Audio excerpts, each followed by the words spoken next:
1 Samuel 22 ayat 1 dan 2. Lalu Daud pergi dari sana dan melarikan diri ke Gua Adulam. Ketika saudara-saudaranya dan seluruh keluarganya mendengar hal itu, pergilah mereka ke sana mendapatkan dia.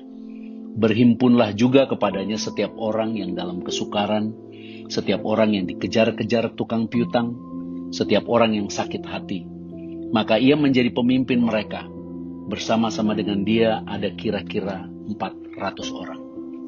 Kebanyakan pemimpin yang hebat dikelilingi dan memiliki orang-orang hebat yang bersama-sama dengan dia di lingkungannya. Namun dalam kisah Daud ketika ia melarikan diri dari kejaran Saul, Raja Israel, yang berikhtiar untuk membunuh dia, dikatakan yang datang untuk bergabung bersama-sama dengan dia adalah orang-orang yang sakit hati, orang-orang yang berhutang, orang-orang yang kesusahan, dan tidak ada satupun dikatakan Daud menolak mereka.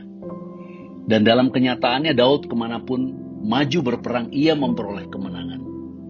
Ini adalah suatu kisah yang sangat luar biasa karena Daud yang namanya memiliki arti beloved one, orang yang dikasihi, ia adalah gambaran Kristus, anak Bapa yang telah menjadi manusia untuk menjadi pembela bagi kita, orang-orang yang berdosa, lemah, dan tidak sempurna.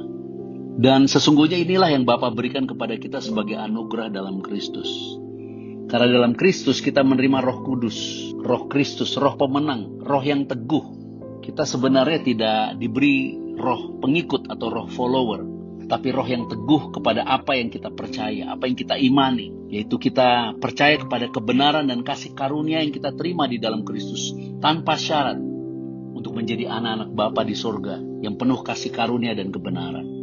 Daud yang tidak dianggap dan terbuang oleh keluarganya dan dikejar-kejar Saul, Raja Israel yang berkuasa.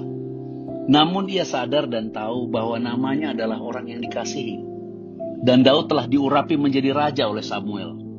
Kenyataan Daud diurapi menjadi raja tidak membuat dia langsung menjadi Raja Israel yang berdaulat dan berkuasa dan menikmati semua fasilitas.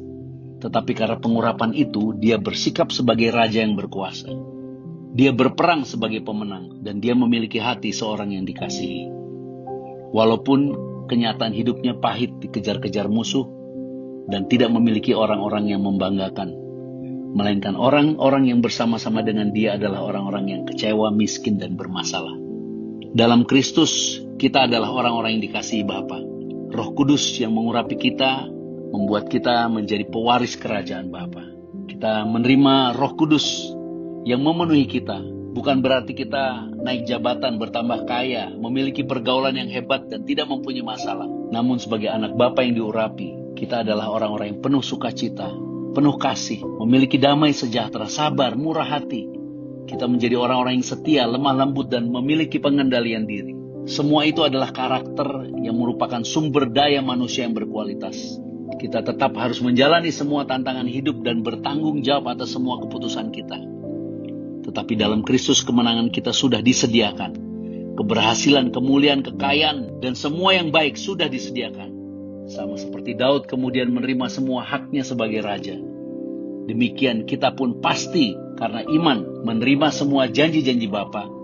Dan karena iman kepada Tuhan Yesus Kristus, kita memperoleh semua yang menjadi hak kita sebagai anak-anak Bapa. Jadilah pemenang, jadilah sabar, jadilah tekun, jadilah berhasil. Jadilah sumber daya manusia yang berkualitas, yang memiliki hati sebagai orang yang dikasihi. Tuhan Yesus Kristus memberkati kita sekalian.